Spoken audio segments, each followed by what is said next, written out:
우리 크리스찬의 의미가 무엇일까요?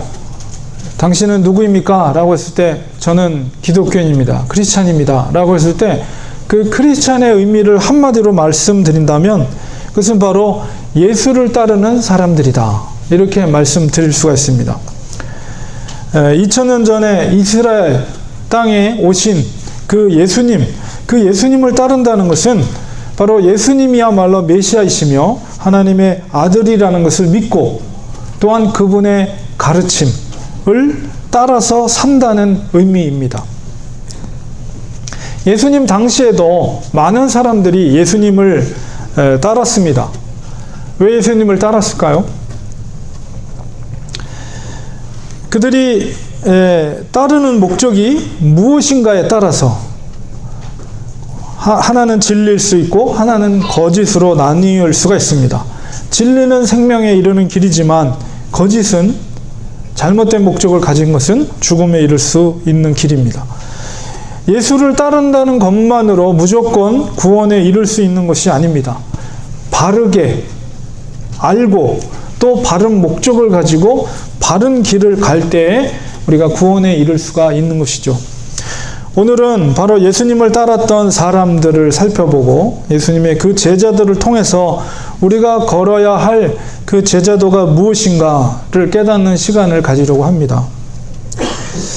우리가 마태복음 전체 구조에서 오늘 읽었던 본문이 기록된 시점은 바로 예수님의 공생애가 시작되고 또 마태복음에서의 그 5장부터 시작되는 산 위에서의 가르침, 보통 산상순이라고 그러죠.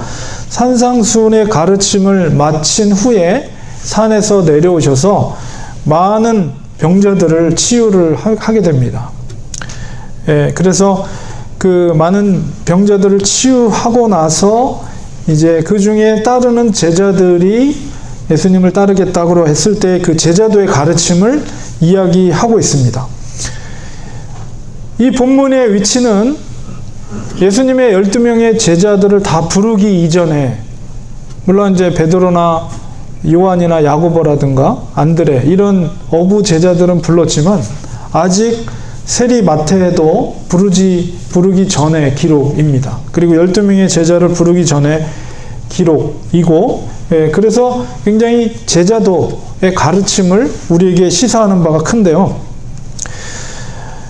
그 12명의 제자를 다 기록하고 있는 부분이 오늘은 우리가 8장을 읽었지만 마태복음 10장에 가서야 비로소 12명의 제자 이름이 다 기록이 됩니다. 그렇기 때문에 지금은 제자를 부르는, 예수님께서 제자를 부르는 과정 속에 있다는 것을 우리가 짐작할 수가 있어요. 그래서 저는 이 본문 속에서, 오늘 읽었던 8장에 있는 본문 속에서 예수님의 제자도의 3가지를 제가 발견했습니다. 그래서 하나씩 우리가 살펴보면서 그 예수님을 따르는 제자도, 올바른 제자도가 무엇인가, 본문 속에 나타난 제자도를 살펴보려고 합니다. 첫 번째는 바로 예수님의 제자도는 사람들의 인기를 원하지 않았다는 거예요. 오늘 읽었던 8장 18절 첫 구절에 보면 예수께서 무리가 자기를 애워싸는 것을 보시고 건너편으로 가기를 명하시니라. 이런 말씀이 있습니다. 말씀드린 대로, 앞서 말씀드린 대로 이 상황은, 8장 18절의 말씀의 상황은 산에서 내려오시고 나서 나병 환자, 중풍병, 또 베드로의 장모의 집에 가서 열병을 치유하고 거기에 찾아온 많은 사람들의 귀신을 쫓아내고 병전자를 치유하고 이런 여러 기적들을 행하신 후에 많은 사람들이 예수님 근처에 많은 사람들이 애워싸게 된 거예요. 그 상황 가운데 있을 때 예수님께서 하신 말씀이 뭐냐면 그 무리들로부터 떠나서 건너편으로 건너가기를 함께 했던 제자들에게 명한 거예요. 이 얘기는 뭐냐면 예수님은 이런 동일한 사건들이 많이 있거든요. 오병이의 기적이라든가 이런 사건 가운데 많은 사람들이, 많은 무리들이 예수님 근처에 있었어요. 근데 그 근처에 있을 때 예수님을 마치 지도자로, 메시아로, 왕으로 그런 분위기 가운데 있을 때 예수님은 그 자리를 피했어요. 그 얘기는 뭐냐면 절대로 인기의 힘을 빌어서 자기가 메시아로서의 능력을 행하려고 했던 것을 그 자리를 절대 경계하고 피했다는 것입니다. 이 모습 속에서 예수님을 따르는 제자도의 모습이 뭐냐? 그것은 바로 절대 인기를 추구하지 않는다는 거예요. 사람들로부터, 인기라는 건 뭐야? 사람들로부터 칭송을 받는 것이죠. 그렇기 때문에 오늘날에는 많은 사람들이 대부분 인기를 추구해요. 그러나 예수님의 제자도를 따르는 그리스도인들은 인기와는 상극을 이룬다는 거예요. 예수님의 이 모습 속에서. 인기가 무엇입니까? 오늘날에는 얼마나 사람들이 인기를 얻기를, 인기를 누리기를 원합니까? 제가 인기를 국어사전에서 찾아보니까 이렇게 정의를 하고 있습니다. 어떤 대상에 쏠리는 대중의 높은 관심이나 호감, 이렇게 사전적인 정의를 하고 있어요. 이 말대로라면 이 시대는 정말 인기의 시대입니다. TV 방송국으로 이렇게 과거에는 매스컴을 통해서 사람들, 연예인이라든가 이런 사람들이 인기를 추구했지만 오늘날에는 인터넷 시대죠. 그래서 누구든지 개인 방송을 할 수가 있어요. 유튜브라든가 이런 걸 통해서. 그래서 누구든지 많은 사람들의 인기, 많은 사람들의 관심을 받고 많은 사람들이 자기가 만든 콘텐츠를 시청하게 되면, 그리고 호감을 받게 되면 그것이 곧 돈으로 연결이 돼요. 오늘 시대가 이 시대가 그런 시대입니다. 인기의 시대. 그래서 인기는 돈과 힘이 바로 직결이 되는 것입니다. 그래서 오늘날에는 인기를 끄는 노래를 부르고 인기를 끄는 영화를 만들고 운동을 잘해가지고 인기를 끌고 이렇게 하면 바로 돈을 벌게 돼 있어요. 운동을 잘해도 뭔가를 특출나게 잘해도 사람들의 인기를 끌게 되고 그것은 돈과 명예가 연결이 되어 있습니다. 오늘 아마 헐리우드에서는 아카데미 시상식이 있는데요. 저도 이제 영화를 꽤 좋아하는데 한국 영화가 6개 부문에 시상에 올라가 있죠. 아마도 한두 개 정도는 받을 것 같아요. 이렇게 사람들의 세계적인 인기를 누릴수록 그것은 명예와 돈과 권력으로 이렇게 연결이 되어 있습니다. 그런데 예수님의 이 제자들 통해서 우리가 볼 수 있는 것은 교회가 이런 세상적인 방법, 인기를 얻는 방법으로 교회를 성장을 추구하는 것은 절대 위험한 생각이라는 것입니다. 주님은 그런 자리를 피하셨습니다. 주님께서 원하셨던 것은 인기가 아니라 바로 하나님 나라의 선포였어요. 자기를 통해 진정한 복음이 무엇인가를 알게 하는 것이었습니다. 그것을 위해서 가장 먼저 주님께서 선포했던 것은 바로 회개예요. 회개하라는 거예요. 바로 예수님의 이 언행은 인기와는 전혀 거리가 떨어져 있는 그런 언행이라는 것을 알 수가 있어요. 바로 그런 주님의 중심에 있는 마음을 반영하고 있는 말씀이 요한복음에 잘 나타나 있습니다. 요한복음 5장 40절에서 44절에 있는 말씀 속에 보면 이 장면은 어떤 장면이냐면 바로 예수님께서 베데스다 연못에 38년 동안 병자로 누워있던 자를 이제 치유시켜 주시죠. 근데 그날이 안식일이었어요. 그래서 그 안식일날 병을 고쳐준 그 일 때문에 유대인들, 특별히 종교 지도자들이 예수님에 대해서 굉장히 비판하고 또 공격하는 그런 상황 속에서 예수님께서 그 유대인들에게 하신 말씀이 바로 5장 40절에서 44절에 있는 말씀입니다. 그 말씀 속에 주님의 마음이 담겨져 있고 또 그 유대인들, 특별히 종교 지도자들에게 하는 경고의 말씀, 그리고 오늘날 우리를 향한 경고의 말씀을 담고 있어요. 뭐라고 말씀하시냐면 너희가 영생을 얻기 위하여 내게 오기를 원하지 아니하는도다. 그들의 그 너희라는 것은 종교 지도자들이에요. 유대인들. 나는 사람에게 영광을 취하지 아니하노라. 그 말씀 속에 나는 인기를 원하지 않는다는 거예요. 다만 하나님을 사랑하는 것이 너희 속에 없음을 알았다. 나는 내 아버지 이름으로 왔지만 너희가 영접하지 아니하였다는 거예요. 종교 지도자들, 유대인들에게 말하는 거예요. 만일 다른 사람이 자기 이름으로 오면 영접하리라. 그러니까 예수님을 영접하지 않았다는 거예요. 그리고 예수님이 54절에 너희가 서로 영광을 취하고 유일하신 하나님께로부터 오는 영광을 구하지 아니하니 어찌 나를, 예수님을, 너희들이 나를 믿을 수 있겠느냐. 그 당시에 종교 지도자들에게 한 말씀이면서 또 오늘날 교회를 향해 하시는 꾸짖 경고의 말씀이라는 사실을 우리는 깊이 명심해야 됩니다. 오늘날 예수님의 인기를 힘입어 자기의 영광을 취하려 하는 목사와 교회 리더들을 향한 주님의 경고입니다.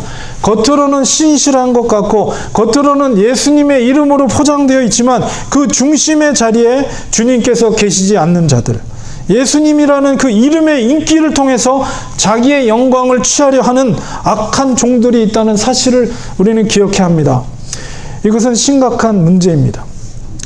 더 심각한 것은 그렇게 자기들이 병들었다는 사실에 대해 그들이 사람들의 인기라는 가림막 때문에 자기 자신이 병들어 죽어가는 것을 볼 수 없다는 현실이에요. 병이 들었다는 자각을 하지 못하는 것이 비극적인 상황입니다. 오늘날의 타락한 사건과 같은 목회자들을 향한 주님의 엄중한 경고의 말씀이라는 사실이죠. 우리 그리스도인들도 마찬가지고, 과연 우리가 그런 제자도를 가지고 살아가는가? 우리가 정말 그리스도인이라면 예수님의 그 가르침, 예수님의 제자도를 가지고 우리가 걸어가고 있는가를 우리는 살펴봐야 됩니다.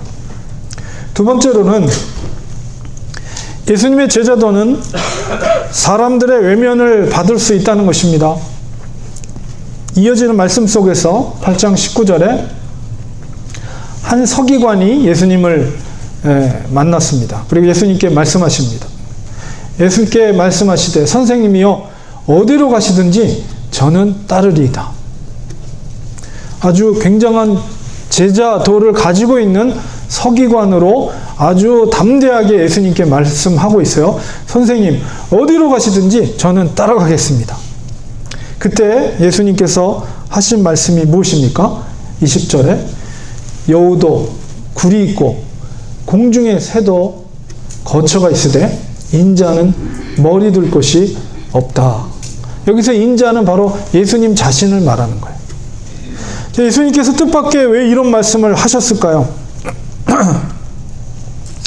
이 말씀의 의미는 주님의 공생애 동안에 그가 돌아다니시면서 사역을 하셨지만 그가 적을 둘 수 있는 곳은 없었고 자기의 소유의 거처도 없으셨다는 말씀을 하시는 거예요. 그저 나그네처럼 떠돌아 다니고 있다는 것입니다. 그런 1차적인 의미가 있고요. 또 두 번째는 바로 예수님을 따르는 자는 이 인자가 머리 둘 곳이 없다라는 의미는 예수님의 삶이라는 것은 사람들에게 배척을 받는 삶이라는 의미가 담겨져 있습니다. 머리를 들 곳이 없는, 사람들로 배척받는 삶이라는 것이죠.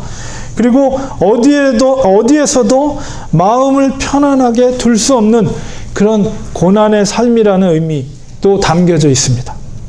결국 그 배척의 결과가 무엇입니까? 바로 결국 모든 사람들로부터 외면을 당하고 십자가에서 죽음을 당한 거예요. 이게 바로 그런 의도로 주님은 그렇게 이 서기관에게 말하고 있는 것이죠. 그래서 그것을 다시 말씀을 풀어서 이야기를 하면, 자, 너가 나를 따르면 집도 없이 배회하게 되고 사람들로부터 배척당하고 결국에는 죽음을 당할 수도 있어.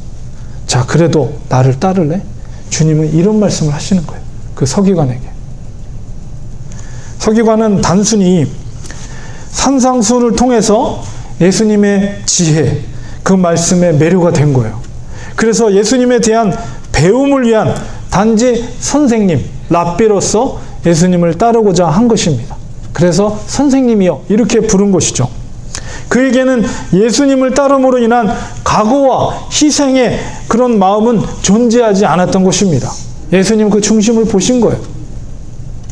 그래서 예수님은 그런 말씀을 하신 것이죠. 예수님의 그런 진의의 말씀이 아마도 그 서기관에게 전달됐을 때 그 서기관은 예수를 쫓는 것을 포기하고 돌아갔을 것입니다. 마태는 그것을 그 이후에 기록하지 않고 있어요.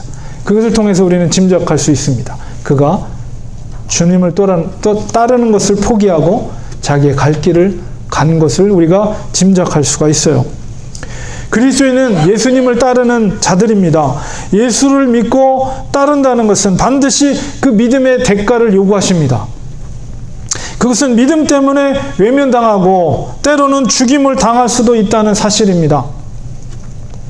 그런 각오 없이 갈 수 없는 길이 십자가의 길입니다. 주님은 바로 우리들에게도 동일하게 그것을 요구하고 계시는 거예요. 나를 따르려면 집도 없이 배회하고 사람들이 너를 배척하고 결국 죽을 수도 있어. 그래도 나를 따를래? 주님 바로 우리에게 지금 그것을 요구하고 계시는 거예요. 제자도, 예수님의 제자도는 바로 그렇습니다. 사람들로부터 믿음 때문에 외면당할 수도 있고 마지막엔 죽을 수도 있다는 각오를 가지고 쫓아가는 길이 그리스도인이고 예수를 따르는 자들입니다. 세 번째는 예수님의 제자도는 어떤 것도 예수님을 따르는 일보다 더 중요할 수 없다는 것을 말하고 있습니다. 이어지는 8장 21절 22절에 보면 따르는 제자들 중에 한 사람이 또 이르되 주여 내가 먼저 가서 내 아버지를 장사하게 허락하옵소서 이런 부탁을 합니다. 동서고금을 막론하고 어떤 순간에서라도 우리가 익스큐즈 할 수 있는 상황이 뭐냐면 바로 부모님이 돌아가신 상황이에요. 예수님 당시에도 부모님이 돌아가셨을 때는 유대인의 간습에 따라서 그 자식은 율법 공부라든가 아니면 매일 기도하는 행위, 심지어 할례 행위라든가 성전에서 봉사하는 것, 혹은 유월절 양 잡는 일, 이런 신앙의 준수사항을 지키지 않아도 문제가 되지 않았어요. 그만큼 부모의 장례를 치르는 일은 자식으로서 기본적인 도리라고 그들도 그것을 여겼기 때문입니다. 그런데 주님께서는 놀랍게도 아버지의 그 장례일을 치르고 주를 따르겠다고 하는 제자를 향해서 죽은 자들이 그들의 장례를 치도록 하고 너는 나를 따르라 이렇게 요구하고 있습니다. 아버지의 죽음과 그 장례를 치르는 일이 우리 사람 인간 사이에 있어서 얼마나 중요한 일입니까? 그럼에도 불구하고 주님은 그 중요한 일보다도 나를 따르는 것이 더 중요하다라는 것을 가르치고 계시는 거예요. 예수님을 따르는 것이 바로 이 세상에서 어떤 일보다도 가장 중요한 일이라고 말씀하고 계시는 것입니다. 앞선 서기관과 함께 바로 이 제자도 예수님을 따르지 않는 것으로 우리가 짐작할 수가 있습니다. 뭐 이런 경우가 있는가? 아마 그러면서 예수님을 따르는 것을 포기하였을 것입니다. 우리가 이 두 경우와 비교해서 제자를 부르심에 있어서의 제자도에 있어서 비교가 되는 앞선 부르심의 모습을 우리가 보게 됩니다. 우리 마태복음 4장 18절에서 21절에 보면 22절에 보면 예수님께서 바로 베드로와 안드레 그리고 세베대 아들이었던 야고보와 요한을 부르시는 장면이 기록되어 있습니다. 갈릴리 해변에 다니시다가 두 형제 곧 베드로라 하는 시몬과 그의 형제 안드레가 바다에 금을 던지는 것을 보시니 그들은 어부라 말씀하시되 나를 따라오라 내가 너희를 사람을 낚는 어부가 되게 하리라 하시니 그들이 곧 그물을 버려두고 예수를 따르니라. 21절에 보면 거기서 또 더 가시다가 다른 두 형제 곧 세베대 아들 야고보와 그의 형제 요한이 그의 아버지 세베대와 함께 배에서 금을 깃는 것을 보시고 부르시니 그들이 곧 배와 아버지를 버려두고 예수를 따르니라.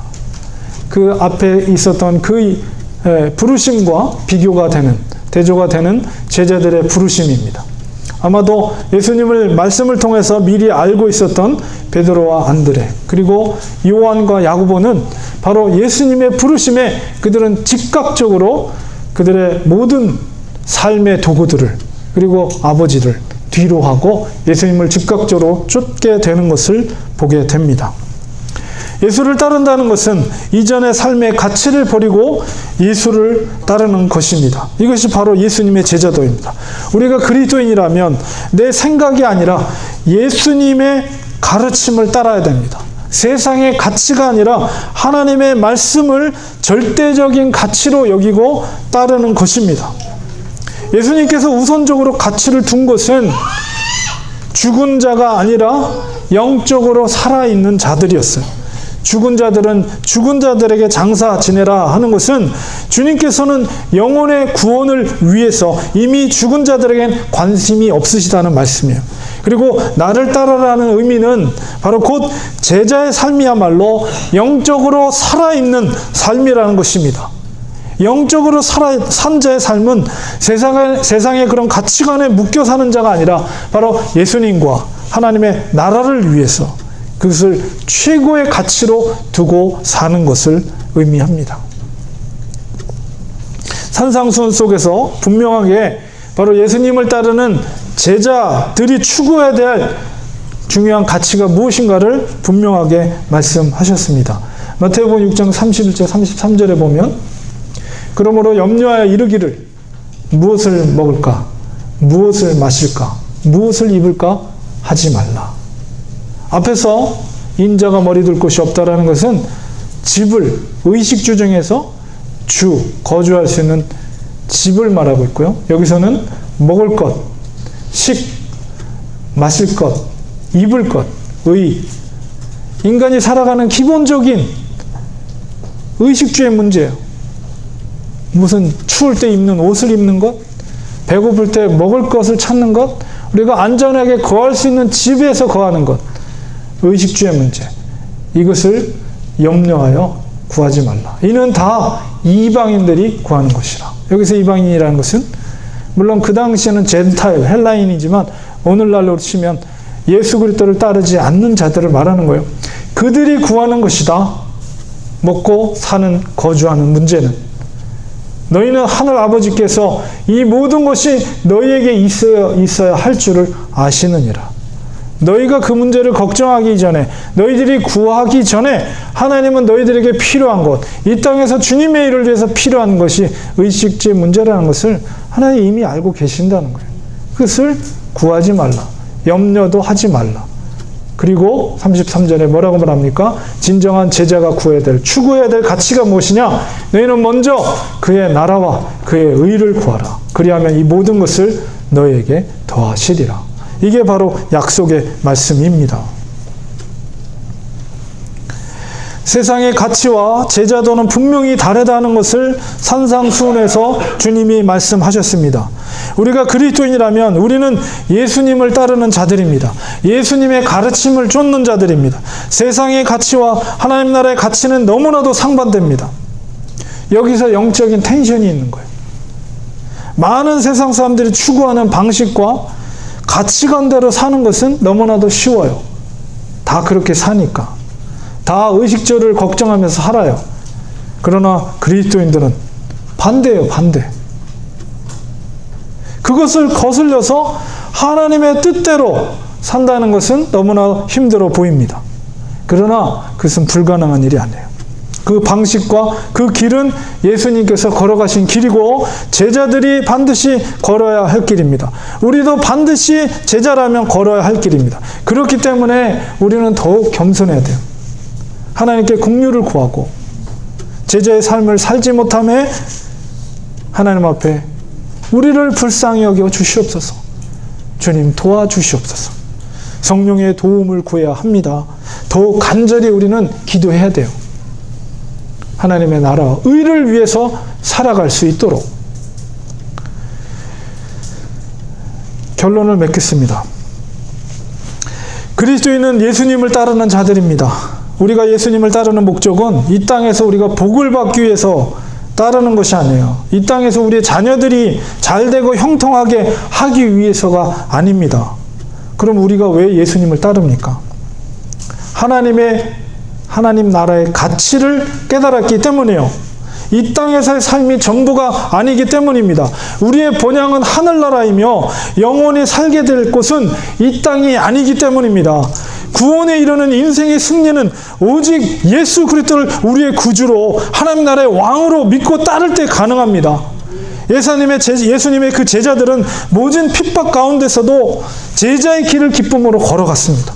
그들은 예수님이야말로 하나님의 아들이시며 하나님 나라의 왕되심을 확신했습니다. 예수님이 길이요 진리요 생명이라는 것을 확신했습니다. 그리고 예수님의 제자가 되어 예수님처럼 사는 것이 그들의 사명이라고 확신했습니다.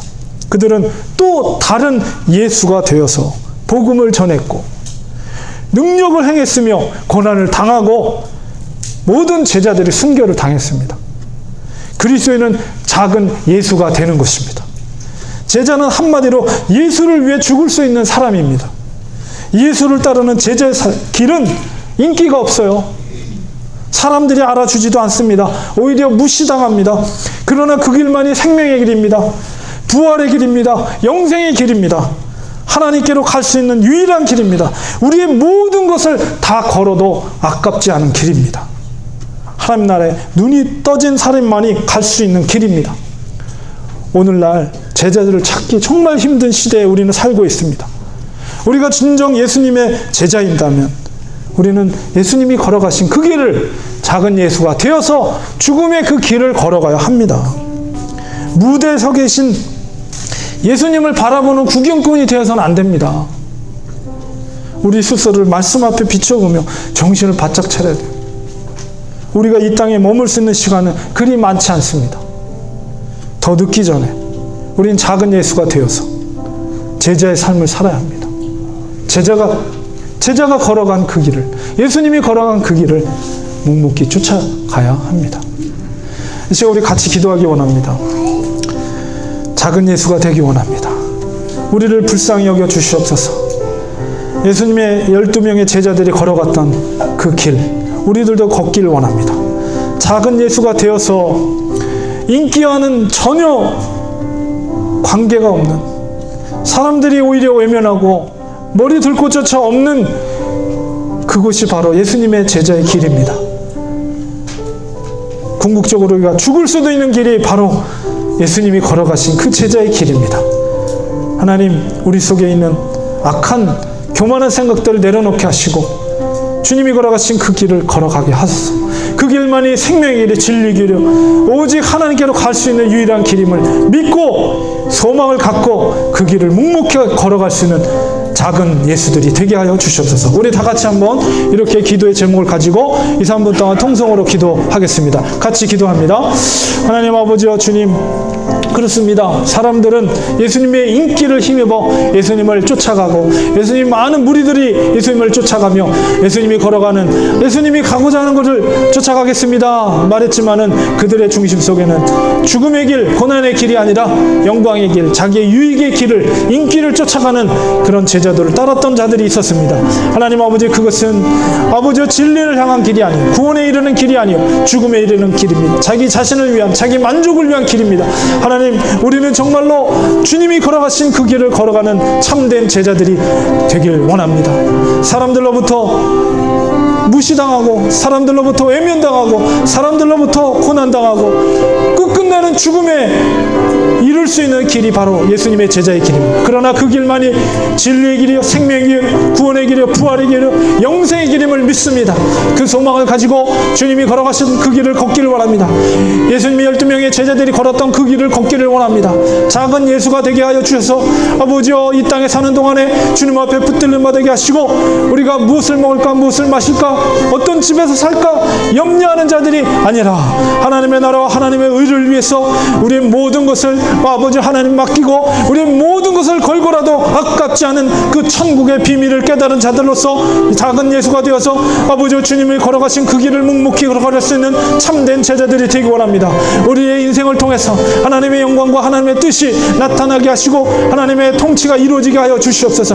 우리를 들어서 아버지 하나님의 나라를 위해서 귀하게 쓰임받을 수 있는 인생이 되게 하시고 작은 예수가 되어서 주님이 걸어가신 그 길을, 좁은 길을 걸어갈 수 있는 우리들이 될 수 있도록 도와주시옵소서. 끝끝내 아버지 믿음의 경주 가운데 아버지 승리하게 하시고 진정 작은 예수 믿음의 아버지 그 길을 승리의 아버지 마지막까지 마지막 경주를 아버지 우리가 아버지 정말로 왜곡되지 않고 아버지 타협되지 않고 믿음의 길을 승리할 수 있는 아버지 우리들이 될 수 있도록 하나님 도와주시옵소서. 우리를 긍휼히 여겨 주옵소서. 우리 불쌍히 여겨 주시옵소서. 아버지 세상 가운데 근심 걱정 가운데 아버지 하나님의 나라와 의를 구하지 못했던 우리의 모습, 부끄러운 우리의 모습을 고백합니다. 아버지 긍휼히 여겨 주십시고 불쌍히 여겨 주십시고 우리의 연약함을 긍휼히 여겨 주셔서 우리 속에 내주하신 성령께서 강력하게 역사해 주셔서 다시 한번 회복시켜 주시고 영적으로 회복시켜 주시옵시고 능력과 권능을 붙잡아 주셔서 하늘의 문을 활짝 열어 주셔서 우리 속에 성령의 권능으로 능력으로 아버지 믿음의 길, 제자의 길을 걸어가는 우리가 될 수 있도록 아버지 도와주시옵소서.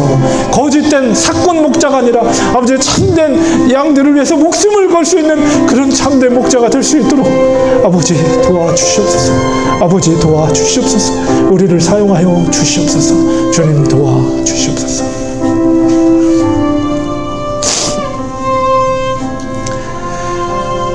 하나님 그렇습니다.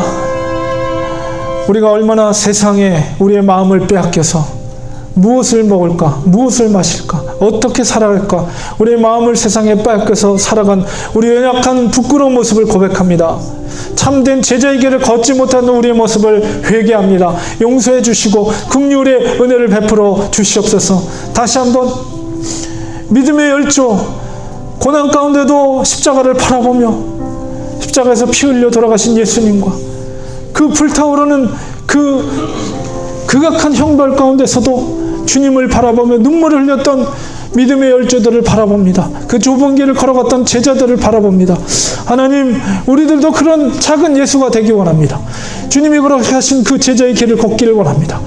불쌍히 여겨주시옵시고 다시 한번 하늘문을 활짝 열어주시고 우리 심령을 아버지 하나님의 성령의 충만함으로 능력과 권능을 부어주셔서 주님이 걸어가신 그 좁은 길을 우리도 기쁨으로 걸어갈 수 있는 저희들 되게 하여 주시옵소서. 우리에게 주어진 시간은 그렇게 넉넉하지 않습니다. 하나님, 그 주님이 주신 그 기회들을 어리석은데 우리 시간을 빼앗기지 않게 하시고 세상의 헛된 곳에 아버지 그 시간들을 빼앗기지 않게 하시고 하나님의 나라와 하나님의 의를 위해서 쓰임받을 수 있는 그런 인생이 될 수 있도록 하나님 다시 한번 우리에게 능력을 더해 주시고 믿음을 더해 주시옵소서. 예수님의 이름으로 간절히 기도드리옵나이다. 아멘.